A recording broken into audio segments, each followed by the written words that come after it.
Welcome back, Sebastian here. Time for my review of the Formula 3 Hungary Feature Race. So normally I don't do these reviews for Formula 3, but had some free time this afternoon, so thought, why not? So Van Hoopen started on pole with Nicholas Holov starting P2. Tramnitz was forced to start from the pit lane after he basically caused an extra formation lap. We don't really know the exact details of what exactly went down there, but that's basically how it seemed to play out. Solov, very good start, was able to take the lead into turn 1. However, as is normally the case in Formula 3, when you have fields of 30 drivers, you're going to have some contact. And Logue and Megatunov both were victims of that, both forced to come into the pits after that opening lap with punctures. Wirtz also as well, he had a broken front wing and he would end up retiring in the pits. Lap 4, leaders are starting to pull away from the midfield pack, doing almost a second lap faster than those in the midfield. Mansell as well, really strong pace and sending with some massive sends like he had yesterday in this sprint race, overtaking Ramos for P5 at turn 1. Lap 8, tire management was a pretty big factor at this point. Not a whole lot of overtaking happening, and drivers just trying to manage their tires to make sure they could just get to the end of the race and not be a sitting duck at the end. And Leon, who at this point, who in an early stage of the race was falling away a bit from the two leaders, was getting back on that top two and was almost within DRS range.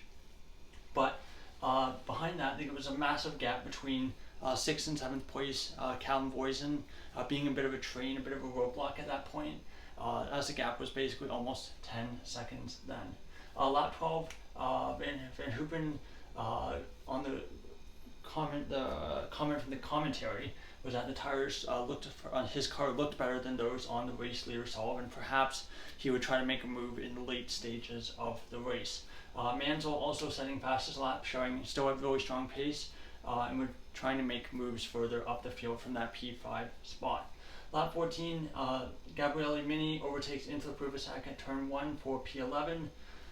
Gauthier and Beganovic going wheel to wheel through sector 1, with Gauthier getting on top there, moving up to P9 with a nice move around the outside of turn 3. Lap 17, Browning also overtakes Infopruvacek at P for turn 3 for P13. Infopruvacek in the space before, after he'd been overtaken by Mini, also overtaken by Mary Boya, so seemed to be struggling a bit with pace after a really strong race in the sprint race yesterday. His best by a good measure in Formula 3. Voisin also 15 seconds behind P6, showing that overtaking was very, very difficult, and you never would have seen something like that happening at a track like Silverstone, for instance.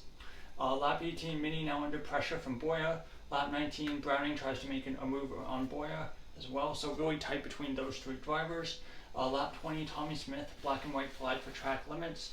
Bedrin tries to make a move on Voisin, isn't able to make it stick, but you could see on the timing tower that he temporarily went ahead, so it looked like maybe went a bit deep, trying to overtake him, perhaps. Lap 21, Boya makes a lunge on Mini and overtakes Mini around the outside of turn 3, so good move there by Boya. Lap 21, a couple laps left in the race, and we get a safety car as Lindblad and Zagazatter are both out. What happened was that Zagazatter basically went really wide around turn 3, went onto the runoff, came back on track, didn't really do anything wrong, but Lindblad just kind of didn't really notice he was there and just kind of started drifting towards the middle of the track. They made contact wheel to wheel, and sent Lindblad into a spin, had a bit of contact with the barrier, and he basically got the car beached on the curb, where Zagazatter basically went off into the runoff at turn 4 and retired. So safety car with a couple laps left kind of ruined any hope of drivers like Van Hoopen, who had perhaps been managing their tires very, very carefully in anticipation of being able to make a move at the end. Lindblad, a little bit, Lindblad moves a little bit across, clips Zagazatter, and so we get a checkered flag to end the race. Bit of a pretty anticlimactic end, and definitely one of the weaker F3 races this season. Just unfortunate that there was one I decided to actually make a video of. So Solov takes the checkered flag, third win in Formula 3 this season, of course his first in the feature race. The previous 2 were in the sprint races. Van Hoopen also P2 with an error T1-2.